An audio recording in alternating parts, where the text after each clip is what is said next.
नमस्कार सम्पूर्णमा लोकसेवा च्यानलमा यहाँहरूलाई स्वागत छ। कृपया यस च्यानललाई सब्स्क्राइब गर्नुभएको छ भने सब्स्क्राइब गर्नुहोला।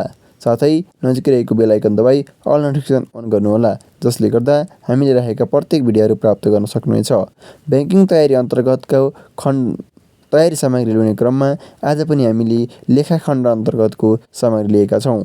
यस खण्ड नेपाल राष्ट्र ब्याङ्क, नेपाल बैङ्क लिमिटेड, राष्ट्रिय वाणिज्य ब्याङ्क र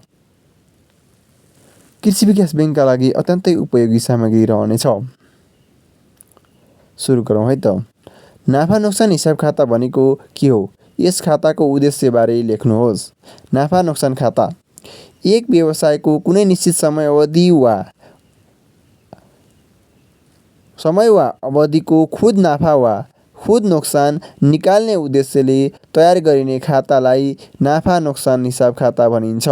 यो अन्तिम खाता तयारको दोस्रो चरणमा निर्माण गरिन्छ। क्रेडिट पक्ष बढी भएमा खुद नाफा हुन्छ भने डेबिट पक्ष बढी भएमा खुद नोक्सानी हुन्छ। यसको माध्यमबाट हरेक आर्थिक वर्ष खुद नाफा नेट प्रफिट तथा खुद नोक्सान नेट लस पत्ता लगाउन सकिन्छ।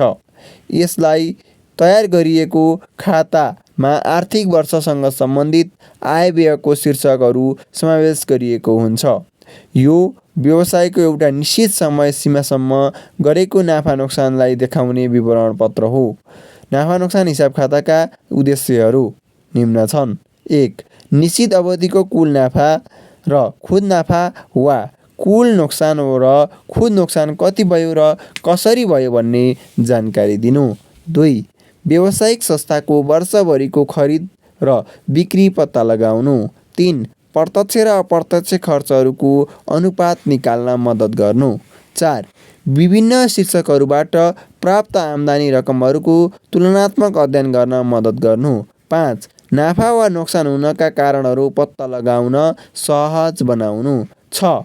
व्यावसायिक भावी स्वरूपको खाका कोर्न मद्दत गर्नु। 7. व्यवसायको वित्तीय क्षमता उजागर गर्नु आदि। यस च्यानललाई सब्स्क्राइब गर्नुभएको छ भने सब्स्क्राइब गर्नुहोला।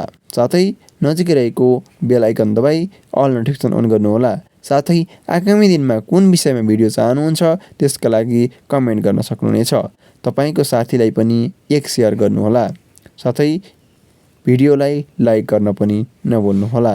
आगामी दिनमा तपाईँकै इच्छा अनुसारका भिडियो ल्याउनका लागि तपाईँको कमेन्ट महत्त्वपूर्ण रहनेछ। Keep watching, subscribing. Thanks for watching.